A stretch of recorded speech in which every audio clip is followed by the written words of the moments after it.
Bonjour à tous et bienvenue à Catch Club. On se retrouve pour résultat de Raw du 7 juillet 2023, juste après SummerSlam. Et du coup, maintenant que le PLE est passé, on se retrouve avec plusieurs top stars qui n'ont plus de rivalité, notamment Seth Rollins, notamment Cody Rhodes. Donc hier soir, on voulait voir qui seront leurs futurs adversaires. Donc justement, le show démarre avec l'entrée de Cody Rhodes qui monte sur le ring et qui nous rappelle ce qui s'est passé à SummerSlam après qu'il ait battu Brock Lesnar. Brock Lesnar lui a serré la main et il l'a même pris dans ses bras. Il y a eu un gros moment de respect entre les deux superstars. Et Cody nous dit qu'après SummerSlam, il a discuté avec sa maman. Et sa maman lui a dit « Tu sais quoi? Tu sais ce que Brock Lesnar a fait à SummerSlam? Brock Lesnar t'a reconnu, Brock Lesnar t'a acknowledge. » Donc Cody Rhodes nous dit que là, actuellement, il se sent comme s'il était sur le toit du monde et il sent qu'il peut battre n'importe qui. Mais là, vous avez le champion World Heavyweight, Seth Rollins, qui fait son entrée. Donc Seth Rollins monte sur le ring et il nous dit « Attends, j'ai bien entendu, tu penses que tu peux battre n'importe qui? Mais alors pourquoi pas tester tout de suite ce soir ?» Donc apparemment Rollins est prêt à affronter Cody tout de suite, mais là ils sont interrompus par l'entrée de Judgment Day sans Finn Balor, et vous avez notamment Damian Priest qui se met en avant en nous disant qu'il veut rappeler à tout le monde que c'est Judgment Day qui dirigera, et surtout c'est la personne avec la mallette Money in the Bank qui dirige le show. Puis Damian Priest s'adresse à Cody Rhodes et il nous dit que Cody en a peut-être fini avec The Beast Brock Lesnar, mais Dum Dum n'en a pas fini avec Cody. Donc la discussion continue, mais là d'un coup, vous avez Finn Balor qui sort de nulle part et qui se jette sur Rollins. Donc ça part en bagarre générale, Judgment Day prend l'avantage, mais Sami Zayn vient aider les Faces, et donc au final, les Faces reprennent le dessus. Et là vous avez un Cody méga énervé qui prend le micro et il dit « Écoutez, on est 3, vous êtes 3, donc pourquoi pas s'affronter plus tard ce soir ?» Et Judgment Day a l'air d'accord, mais par contre, dans le ring, on peut voir Seth Rollins qui n'est pas content, et directement, il commence un petit peu à s'embrouiller avec Cody, donc affaire à suivre.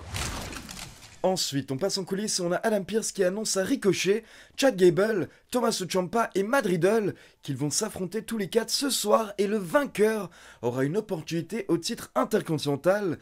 Et là, vous avez Chad Gable qui assure à tous les autres catcheurs qu'il va gagner ce soir, car il est chez lui à Minneapolis. Et comme ça, derrière, il pourra donner une petite leçon à Gunther. Et au final, Chad Gable ne nous a pas menti, car on enchaîne avec le match, et au bout d'environ 10 minutes, il chope Ricochet, et il lui porte son Chaos Theory pour la victoire et une méga pop de la foule. Et en plus, c'était vraiment cool, car après le match, Gable est allé chercher son fils qui était au premier rang, et il a célébré avec son fils, et le public a adoré. Puis on passe en coulisses et on retrouve Cody Rhodes et Sami Zayn en train de discuter, mais ils sont interrompus par Rollins qui est encore une fois énervé. Il nous dit qu'à l'instant Cody Rhodes a pris des décisions à sa place, et maintenant ils sont en train de manigancer sans lui, donc Rollins en a déjà marre. Mais là Sami Zayn tente un petit peu de calmer les deux, il se met entre Rollins et Cody, en disant que le plus important c'est de se débarrasser de Judgment Day, et il rappelle que Judgment Day vient de blesser Kevin Owens. Donc Sami Zayn calme la situation, il demande à tout le monde si c'est bon, c'est cool. Et là Seth Rollins répond « Ok, c'est bon, je suis cool ». Cody Rhodes répond également que c'est cool, les deux s'en vont. Mais là vous avez Sami Zayn qui les regarde, et Sami Zayn qui dit que clairement, c'est pas cool. Puis attention, les commentateurs nous précisent que ce vendredi à SmackDown, Roman Reigns sera bien présent pour un segment spécial, un segment Hail to the Chief, où apparemment Jimmy Uso va à nouveau acknowledge Roman Reigns. Puis on enchaîne avec un bon petit Shinsuke Nakamura contre Bronson Reed, ça a duré 12 minutes, et au final Nakamura remporte le match avec son Kinshasa, mais attention, on retrouvera Nakamura un peu plus tard. Ensuite, on retourne en coulisses dans la salle des médecins de la WWE et on peut voir Raquel Rodriguez qui est en train d'être examinée avec Adam Pearce, et il y a également Indy Hartwell et Candice LeRae. Et là, encore une fois, le médecin explique que Raquel Rodriguez est toute proche d'un retour, mais pour le moment, il ne peut toujours pas lui donner le feu vert des médecins. Pour le moment, il va falloir encore attendre un petit peu. Puis attention, on passe dans le vestiaire de la Alpha Academy et on a Maxime Dupri qui est rejoint par Ludwig Kaiser, donc elle lui demande « Qu'est-ce que tu fous là ?» Et Ludwig Kaiser répond qu'il est là pour féliciter Chad Gable avant qu'il ne se fasse exploser par Gunther la semaine prochaine. Et derrière, Ludwig Kaiser avoue également qu'il surveille un petit peu, qu'il observe un petit peu Maxime Dupri depuis quelques semaines, donc apparemment il est intéressé par Maxime Dupri, et il lui demande qu'est-ce qu'elle fout avec des losers comme la Alpha Academy. Donc là, Maxime Dupri gifle Kaiser, mais quand Kaiser se retourne d'un coup, il tombe face à face avec Otis, et Otis propose un match à Kaiser un peu plus tard. Puis on continue avec Becky Lynch qui fait son entrée pour nous rappeler qu'elle va bientôt pouvoir se débarrasser de Trish Stratus. Mais là, forcément, Zoey Stark fait son entrée pour défendre Trish Stratus, et au final, les deux catcheuses sont interrompues par Shayna Baszler. Shayna Baszler monte sur le ring et directement elle se vante en disant que c'est elle qui s'est débarrassée de Ronda Rousey et qui l'a jetée en dehors de la WWE. Mais Shayna Baszler est surtout là car elle n'a pas apprécié que Zoey Stark prétende que c'est elle la baddest en coulisses. Mais Zoey Stark assure que si, c'est bien elle. Donc là, Becky Lynch essaie un petit peu de foutre la merde, et elle dit attention, là je sens un match, et elle dit qu'Adam Pearce devrait venir tout de suite pour booker le match. Et Adam Pearce s'exécute, donc on enchaîne avec Shayna Baszler contre Zoey Stark, et Becky Lynch est restée au bord du ring pour observer le combat. Et Zoey Stark s'est bien défendue, mais bien entendu Shayna Baszler ne pouvait pas perdre, juste après avoir battu Ronda Rousey, donc au final elle remporte le match en environ 12 minutes, avec le World's Baddest Slam. Puis attention, on passe en coulisses et on a Finn Balor qui est en train de discuter avec JD McDonough.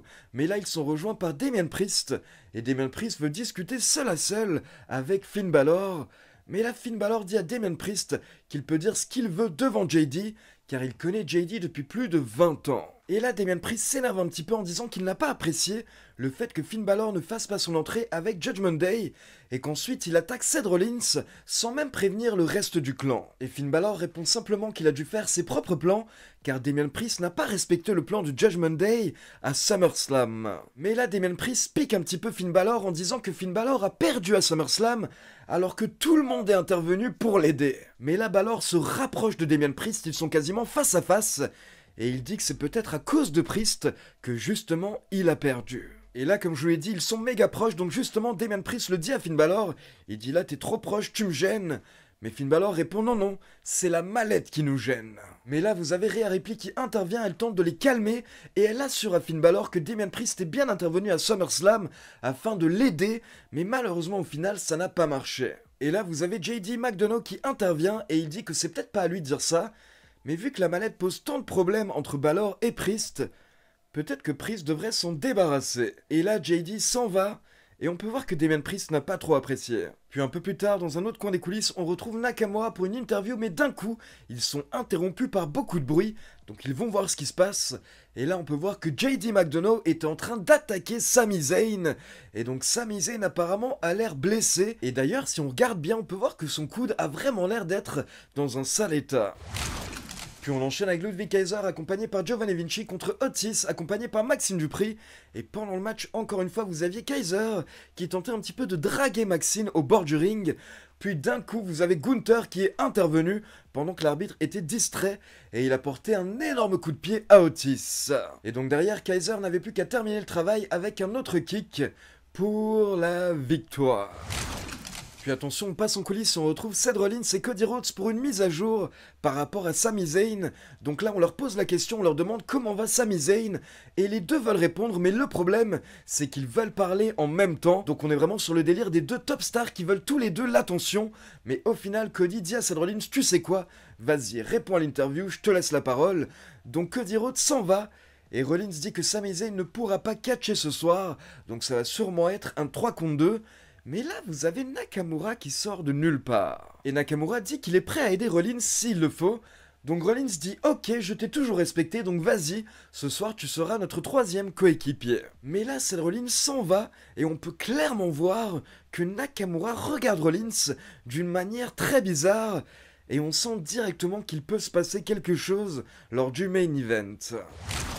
Puis pour info, un peu plus tôt lors du show, on avait retrouvé The Miz en coulisses qui devait faire une séance photo, donc il arrive, mais là on lui demande de patienter, mais The Miz répond qu'il ne patiente jamais, et il demande comment ça se fait qu'il doit attendre, pourquoi est-ce qu'on le fait attendre, et là on lui montre que c'est parce que LA Knight est en train de faire des photos à sa place. Et The Miz pète un câble en disant c'est bon, le type a remporté une bataille royale et maintenant il fait déjà plus de photos que moi, il pense déjà qu'il est une plus grande star que moi. Donc forcément ça a énervé The Miz, ce qui fait qu'un peu plus tard on retrouve The Miz dans le ring et The Miz nous parle de respect, il nous parle du respect des jeunes envers les anciens, il se considère bien entendu comme un vétéran et il nous dit que LA Knight lui a manqué de respect lors de SummerSlam car LA Knight ne lui a pas serré la main et en plus il l'a éliminé lors de la bataille royale. Du coup forcément LA Knight fait son entrée méga pop et LA Knight monte sur le ring et il propose de serrer la main de The Miz mais forcément The Miz refuse et The Miz répond que quand il voit LA Knight, il ne voit qu'un fanboy de l'attitude Era qui tente de faire des cosplays dans le ring. Et là The Miz s'énerve en disant que ça fait 20 ans qu'il est une star à la WWE et pendant ce temps qu'a fait LA Knight? Mais LA Knight nous a expliqué qu'il a simplement pris une route un petit peu différente, potentiellement plus compliquée, pour finalement arriver où il en est et il est prêt à affronter The Miz et se débarrasser de lui, marcher sur lui pour ensuite se diriger vers le main event. Mais là The Miz s'énerve et il répond que c'est lui le main event. Et The Miz dit que LA Knight n'est pas à son niveau, mais là LA Knight devient très sérieux et il demande à The Miz de lui prouver. Donc là The Miz est chaud, il enlève sa veste, il enlève sa cravate, il est chaud pour se battre, mais au final il change d'avis, il va chercher sa veste et au dernier moment il la jette sur LA Knight et il l'attaque en rat. Mais au final, LA Knight reprend l'avantage et il porte son finisher, le BFT, sur The Miz. Donc apparemment une rivalité est lancée entre les deux, ce qui pourrait être assez intéressant lors des prochaines semaines. On a deux personnes qui sont très bonnes au micro et qui sont assez correctes dans le ring, donc ça pourrait nous donner une très bonne rivalité. Mais par contre, ne me demandez pas pourquoi est-ce que LA Knight était à Raw, j'en ai aucune idée. On va dire que c'est parce que c'est la semaine après SummerSlam, donc la WWE se permet un petit peu de faire ce qu'elle veut. Ensuite, nous avons les Viking Raiders qui ont lancé une sorte d'Open Challenge. Et là, vous avez le retour du New Day. Kofi Kingston qui s'est enfin remis de sa blessure. Xavier Woods qui n'était plus utilisé depuis des mois. C'est bon, ils sont de retour ensemble et réunis. Malheureusement, toujours sans Biggie pour le moment. Mais en tout cas, c'est déjà cool de voir Kofi qui est de retour. Et donc derrière, bien entendu, le New Day a assez facilement remporté le match en moins de 6 minutes. Puis attention, on passe en coulisses pour une interview de Becky Lynch, mais qui est rapidement interrompue par Shayna Baszler. Shayna Baszler nous dit qu'elle s'est certes débarrassée de Ronda Rousey, mais il y a d'autres noms sur sa liste, notamment le nom de Becky. Et Becky répond qu'il n'y a pas de problème, elle a même hâte. Puis pour info, hier, nous avons également appris que malheureusement Sonya Deville s'est blessée lors d'un épisode de SmackDown il y a environ 2 semaines, et elle souffre d'une déchirure du ligament croisé antérieur, donc Sonya Deville va devoir être absent pendant plusieurs mois. Du coup, hier soir, la blessure a été confirmée pendant le show par les commentateurs, et ils nous ont expliqué que la WWE va trouver une solution pour les titres par équipe, mais pour le moment, on n'a pas vraiment d'explication. Donc pour le moment, on ne sait pas vraiment ce qui se passe par rapport au titre par équipe féminin. Puis on enchaîne avec le main event et vous avez Judgment Day qui font leur entrée. Ils sont au bord du ring, mais là d'un coup, vous avez Raquel Rodriguez qui sort de nulle part. Elle est déchaînée et elle attaque violemment Rhea Ripley jusqu'à ce que des officiels et des arbitres interviennent pour les séparer. Mais Raquel Rodriguez était vraiment déchaînée hier soir et elle s'est lâchée sur Rhea Ripley. Mais derrière, les choses se calment et donc on peut enchaîner avec le main event avec Dum Dum, Damian Priest et Finn Balor contre Seth Rollins, Cody Rhodes et Shinsuke Nakamura. Et donc vers la fin du match, vous avez Damian Priest qui a tenté de tricher en frappant Cody Rhodes avec sa mallette. Mais là, vous avez Sami Zayn qui est sorti de nulle part avec un énorme bandage au niveau du bras et Sami Zayn a attaqué Damian Priest. Donc derrière, ça a permis aux Face de reprendre l'avantage et on a Seth Rollins qui a super kick Balor. Puis Cody Rhodes a enchaîné avec le Crossroads pour la victoire. Mais attention, après le match, c'est encore très tendu entre Seth Rollins et Cody Rhodes dans le ring. Donc Sami Zayn intervient pour tenter de calmer la situation. Et au final, Seth Rollins se calme et il serre même la main de Cody Rhodes et il envoie Cody célébrer sur les cordes avec lui. Donc là, à la fin du show, apparemment tout va bien. Tous les Faces célèbrent sur les cordes. Tous, sauf un, sauf Nakamura. Nakamura attend que Seth Rollins redescende de la deuxième corde, et là Nakamura le surprend avec un énorme Kinshasa. Puis Nakamura s'en va, il quitte le ring, pendant que Sami Zayn et Cody Rhodes ne comprennent pas et demandent à Nakamura pourquoi est-ce qu'il a fait ça. Donc le show se termine avec un heel turn de Nakamura, et perso j'ai envie de dire pourquoi pas. honnêtement, je veux dire, il ne fait pas grand-chose ces derniers mois, voire même ces dernières années pour être totalement honnête. Donc pourquoi pas avoir un Nakamura Hill main eventer. Maintenant, le problème, c'est qu'honnêtement, ces derniers mois, il n'est pas vraiment utilisé justement comme main eventer. C'est un petit peu un catcheur parmi d'autres. Donc là, il se retrouve face à Rollins pour le titre. Mais du coup, on n'y croit pas trop, on ne voit pas Nakamura gagner, ce qui fait qu'il faut vraiment que lors des prochaines semaines, la WWE donne un maximum de crédibilité à Nakamura. Donc voilà, c'est tout pour Résultat de Raw, et maintenant comme d'habitude, c'est à vous. N'hésitez pas à me laisser vos avis dans les commentaires, et comme d'habitude, n'oubliez pas de liker la vidéo, de vous abonner à la chaîne et de cliquer sur la petite cloche pour être informé de la sortie des prochaines vidéos. Ciao tout le monde!